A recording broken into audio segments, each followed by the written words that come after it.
Capítulo 12.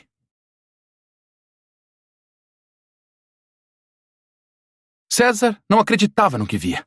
Pela segunda noite consecutiva, a neve caía fartamente, infestando e enterrando a pacata e pequena cidade de Amarração. A casa estava completamente vazia. Todos da USPA haviam voltado para Porto Alegre. Estava sozinho. Não tinha notícias dos amigos. Tiago e Eliana continuavam desaparecidos. Deviam estar intocados em algum motel quentinho e confortável esperando o frio desaparecer. Talvez, como ele próprio, estivessem aflitos. Afinal, conheciam aquela neve infernal. Sabiam perfeitamente quem era seu sinistro remetente. Olavo, que prometera aparecer, não o fez. Provavelmente também estava em algum canto aquecido, tentando não se juntar ao silencioso grupo de hóspedes nas geladeiras do IML. Que fazer? Ficar lá enfurnado na casa, à beira da praia, esperando a neve derreter, não parecia a coisa mais produtiva. E se o tal inverno estivesse zanzando por Amarração procurando por sua amiga? A hipótese de Tiago era estranha, mas provável. Decididamente, César não estava a fim de mofar dentro de casa e perder toda a agitação. Num dia normal, levaria meia hora até chegar às docas, onde provavelmente o professor estaria no momento com os militares, bolando alguma maneira de capturar a criatura desgarrada. César vestiu 2 blusas de lã e uma jaqueta de nylon por cima. Morava numa vila praiana de clima tropical.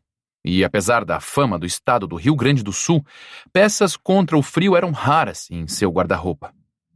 Uma calça de moletom e um jeans apertado por cima protegeriam suas pernas. Um velho tênis All-Star de cano alto foi o melhor que conseguiu para os pés. Após vestir toda aquela rouparia, sentiu-se aquecido e protegido, pronto para enfrentar a neve que caía do lado de fora. Nunca mais queria experimentar o congelamento súbito do qual fora vítima na noite passada. Abriu a porta deixando o vento frio invadir a sala e esperou alguns instantes para se adaptar à temperatura. Saiu para a rua. A rua de terra batida estava agora coberta por uma fina, porém compacta capa de gelo, onde seus pés afundavam até os tornozelos. Agradeceu por ter encontrado o velho par de tênis, mas desejou mais que tudo um cachecol para proteger a face do frio cortante. O nariz estava a ponto de congelar e despencar do rosto. César cruzou os braços para manter-se mais aquecido. Caminhava rápido com a cabeça baixa, evitando receber o vento gelado diretamente na face desprotegida. Jamais sequer sonhara com a Amarração mergulhada em um frio tão mortificante. Quando chegou ao limite do bairro, onde as casas acabavam, dando lugar ao costado e ao matagal, agora um imenso pasto branco, liso e imaculado, pensou em desistir e retornar para a casa aconchegante. Tinha andado apenas 10 minutos. Não havia percorrido nem a metade do caminho. Estava na estradinha asfaltada que o levaria até as docas. A estradinha ficava encravada entre o costado, murado por pedras, junto ao oceano e à planície, agora branca. Levaria bem mais que a meia hora costumeira para chegar ao fim da caminhada. A neve atrapalhava as passadas e parecia um pouco mais espessa do que quando estava em frente de casa. César olhou para cima. A lua estava encoberta por nuvens carregadas que tornavam o caminho escuro. Mesmo assim, percebeu que no meio da estrada havia marcas sulcadas na neve, feita por pneus de algum veículo pesado. Virou-se, olhando para o bairro que ficava para trás, acompanhando as marcas até desaparecerem no escuro. Foi quando notou, a pouco mais de 100 metros, 2 homens vindo da areia da praia, bem onde começava o muro de pedras que costeava a estrada. À primeira vista, pareciam 2 pescadores caminhando e papeando, mas depois de observar seus trajes, estranhou. Um usava uma camisa fina, sem mangas e calça jeans. O outro parecia maltrapilho, as roupas sujas e esfarrapadas. Mas o mais estranho é que nenhum dos 2 estava devidamente agasalhado. Não poderiam ser deste planeta, caso contrário, já estariam congelados. Como se recebesse um cutucão dentro da cabeça, lembrou-se da teoria amalucada do professor Delvecchio sobre a procedência das 7 criaturas. César já pensava em se abaixar e tentar se esconder quando aconteceu o que ele temia. Eles o viram e pararam de caminhar por um instante. César sentiu o vento gelado aumentar, cercando-o por completo. Sabia que ambos o fitavam e sentia o peso de olhos sobrenaturais atingindo os seus. Ficaram os 3 parados. O coração de César quase parando de tanto medo. Chegou a perder a noção do tempo em que ficaram estáticos, olhos fixos uns nos outros.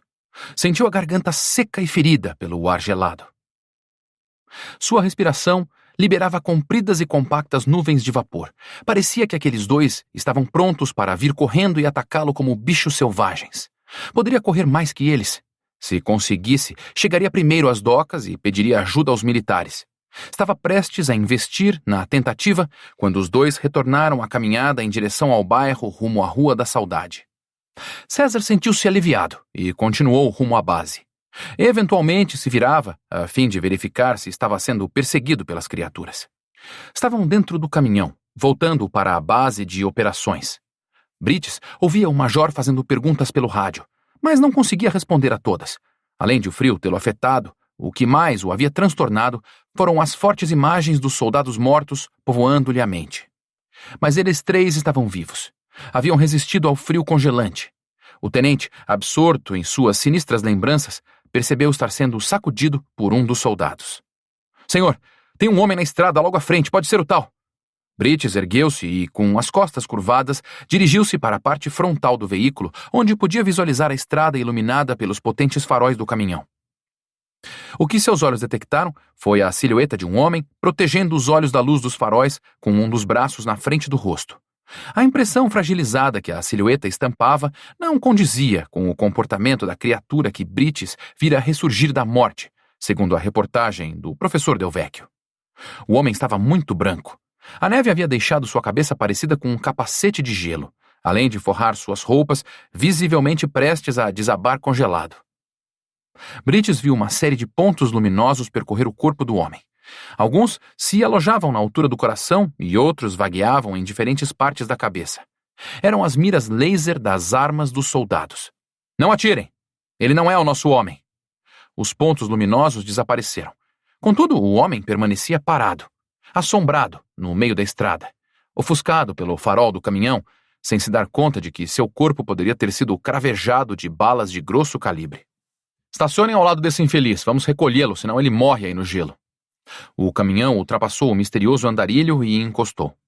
Ao abrir as pesadas e barulhentas portas traseiras, observaram o sujeito de perto. Realmente, seu estado era lastimável. O homem virou-se encarando os soldados. Dois desceram e o puxaram para junto do veículo. Ele não ofereceu resistência. Parecia estar agradecido pela abordagem. Ajudaram-no a subir, abrigando-o do frio, e Brites começou o interrogatório. Que diabos você está fazendo aqui, filho? O homem tremia, batendo os dentes incontrolavelmente. Com uma das mãos, sinalizou ao tenente pedindo tempo para se explicar. Qual é o seu nome? Gesticulou mais um pouco, aparentemente melhor. O caminhão continuou parado, com o motor roncando, até o pedestre se refazer. Qual é o seu nome? Insistiu o tenente. César. Que diabos você faz aqui? Estou indo para as docas. Está querendo o que por lá? Preciso avisá-los. Ele voltou. Voltou. Brites sabia de quem ele estava falando. Eu sou amigo do professor da Eliana. Me levem com vocês para as docas. Nós não vamos voltar para lá agora, explicou Brites com uma voz quase sumida. Lá só restaram os mortos. O caminhão começou a andar. Já que você é amigo do professor, vamos levá-lo até a base. Quando César recobrou a consciência, estava completamente perdido. Deitado no chão, em cima de um amontoado de panos. Sua roupa estava molhada e sentia bastante frio.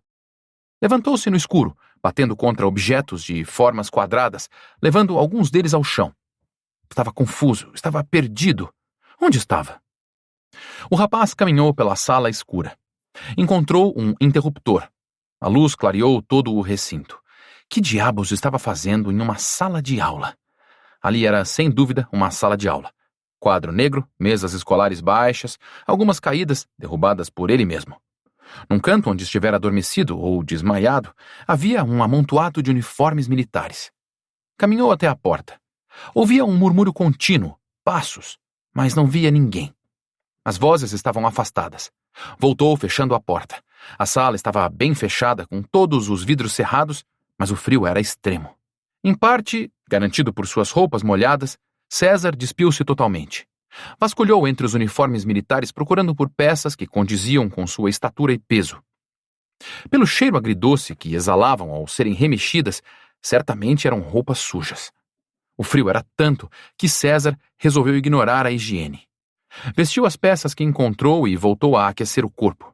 Estava vivo. Era isso que importava.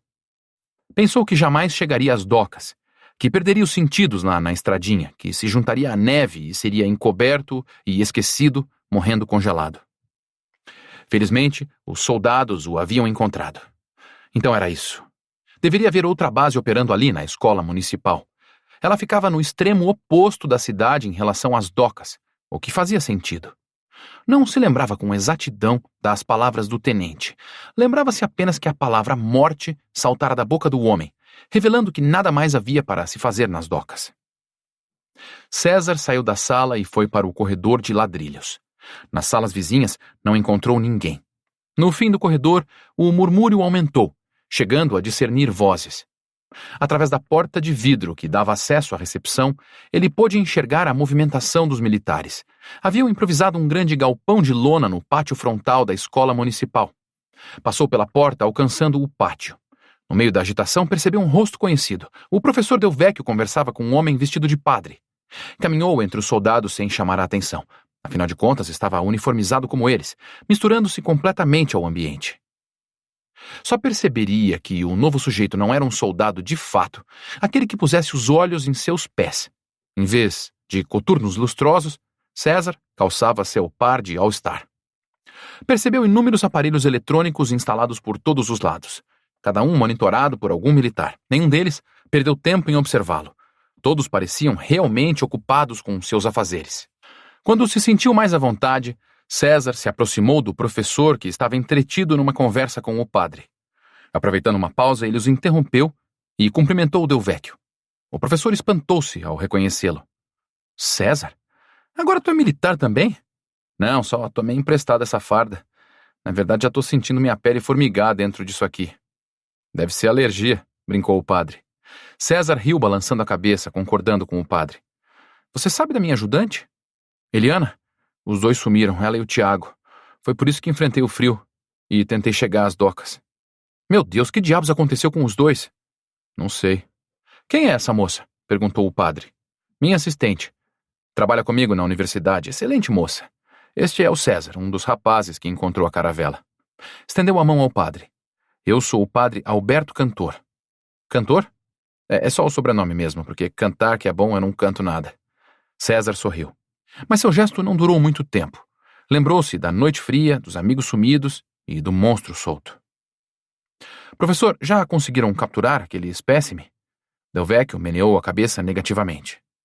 Fomos surpreendidos novamente. Ele matou gente e levou embora nossa isca. Isca? Que isca? Eu mandei os espécimes para Porto Alegre para serem mais bem analisados e protegidos. Deixei um aqui, dentro daquele galpão que estava nos servindo de laboratório. A tal isca. O padre confirmou com a cabeça. Delvecchio continuou. Ele invadiu o perímetro coberto pelos militares, entrou lá e ressuscitou o segundo. Ainda acredita que são alienígenas, professor? Ainda acredito. Mas o padre Alberto tem uma teoria diferente, mais romântica. Desculpe-me se estou lhe faltando com respeito, padre, mas eu diria que sua teoria chega a ser até mesmo mais fantasiosa. Mais fantasiosa do que assassinos do espaço que falam português fluentemente? Questionou o padre Alberto, devolvendo o tom desacreditado do professor. Seres extraterrenos podem parecer algo fantástico, mas ao menos são mais lógicos. Delvecchio acariciava a barba enquanto argumentava. Padre Alberto deu alguns passos, afastando-se dos dois, mas não demonstrava nenhuma consternação. Longe disso, parecia até mesmo abstraído, vagando em pensamentos secretos, mas prazerosos. A lógica, murmurou finalmente o padre. Os militares movimentavam-se de lá para cá. Alguma coisa interessante parecia estar acontecendo. Qual é a teoria do padre? Ele acha que estamos lidando com fantasmas, com seres mitológicos. Prefiro falar assim que o exame de raio-x chegar. Delvecchio consultou o relógio. Bem, uma vez que requisitei amostras de raio-x, alguém da USPA deve estar a caminho, trazendo o material para analisarmos. Um militar chegou junto ao trio. Tenente Brites, cumprimentou Delvecchio. Brites acenou-lhe, dirigindo-se para César. Você é o rapaz que encontramos na estrada? Sou sim. Agradeço a vocês. Acho que teria... Pode me fazer a gentileza de me acompanhar? Tem um extenso interrogatório esperando por você. Interrogatório? Sou suspeito do quê? Simples rotina, rapaz. Se não fez nada que se arrependa, de nada se arrependerá. César buscou no rosto do professor alguma expressão de amparo. Apesar de ainda não serem amigos, Del Vecchio era a pessoa dali com quem mais convivera. O professor compreendeu a expressão desamparada do rapaz. Aquele ambiente verde-oliva realmente meteria medo em qualquer um. Posso acompanhá-lo, tenente? Sem problemas, professor. Se o padre quiser seguir conosco, também não vejo inconveniência. Alberto concordou. Os 4 se encaminharam para dentro da escola, onde uma sala fora improvisada para o interrogatório. 2 horas mais tarde, por volta das 6 da manhã, César foi liberado. As perguntas feitas por uma mesa de 5 militares, contando com o tenente Brites, abordaram desde seu envolvimento no projeto do Departamento de História, sua participação da descoberta da caravela, até o motivo pelo qual resolver arriscar seu rabo naquela madrugada congelante. Del Vecchio o ajudou bastante, validando muitas de suas respostas. César manteve-se calmo durante todo o tempo, não se sentindo implicado na confusão causada pelo espécime fugido. Durante o depoimento, uma informação chamou bastante a atenção dos militares. César descreveu o encontro com os 2 sujeitos estranhos caminhando desprotegidos do frio nas ruas nevadas de amarração. A descrição que fizera batia com os dados da operação. César cruzara o caminho dos 2 e saíra vivo. Quando retornou ao barracão de lona, a agitação era bem menor. A maioria dos operadores estava com a cara cansada, esperando apenas pela rendição da equipe que entraria em seguida. Não havia pistas do paradeiro de Inverno nem de seu novo acompanhante. O ambiente protegido pela lona estava quente e César começou a transpirar. O dia estava ensolarado e os sensores espalhados pelo salão marcavam 20 graus. Realmente, aquela reviravolta meteorológica não tinha outra explicação senão uma intervenção assombrada. Como poderia fazer um sol de verão com aquele esplendor logo de manhãzinha após uma noite congelante daquelas? Um soldado dirigiu-se ao professor, acompanhado do padre que vinha logo atrás de César, também espantado com o sol radiante. Isso chegou a 1 hora, senhor. Veio de Porto Alegre, esclareceu o soldado, estendendo ao professor um pequeno objeto cilíndrico. Del Vecchio observou-o e, após identificá-lo, abriu um largo sorriso. São as radiografias. O professor e o padre tomaram conta de uma mesa armada no meio do galpão de lona. Amontoaram os vários mapas dispostos sobre a mesa, ganhando espaço para analisar o material recém-chegado. César aproximou-se. Del Vecchio desrosqueou a tampa do cilindro e espalhou várias radiografias sobre a mesa. O padre revirou-as rapidamente, excitado. Sabia exatamente o que procurava. Alberto separou uma chapa e ergueu-a, tentando encontrar mais luz. Os demais faziam o mesmo, com chapas aleatórias, buscando alguma coisa anormal. Alberto queria apenas uma, aquela que retratava a estrutura óssea do crânio da criatura examinada. Somente com aquela radiografia conseguiria encontrar respostas para suas perguntas. Somente com aquela radiografia conseguiria apegar-se ainda mais à sua tese. Vejam, disse o padre. Os outros 2 olharam a radiografia erguida pelo padre como um troféu. Num exame rápido e menos aguçado, não perceberam nada de anormal. Na segunda observação, mais contundente e desbravadora, notaram exatamente o que o padre exibia com tamanha excitação. Essas presas, esses dentes, são muito mais longos do que os de humano normais. Mas isso não explica nada, padre, argumentou o professor. Não explica para você.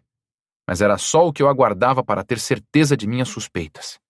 Esses seres malditos, esses seres que vocês encontraram, são vampiros.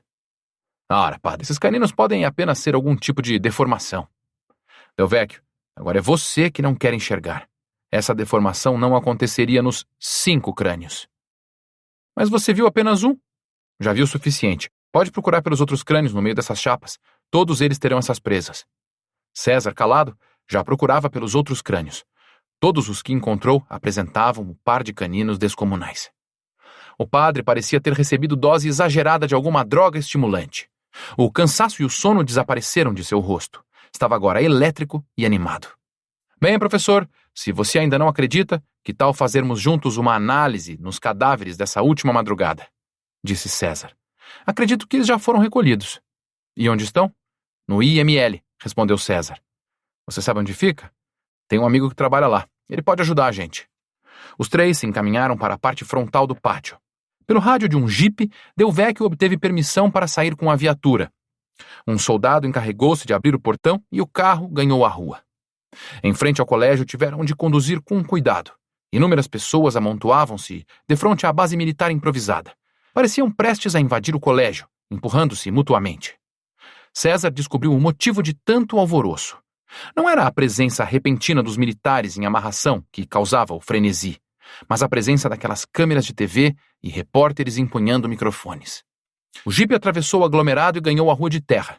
César indicou a Delvecchio o caminho do IML, onde pretendiam encontrar mais pistas que comprovassem o que, para o padre Alberto Cantor, já era certo.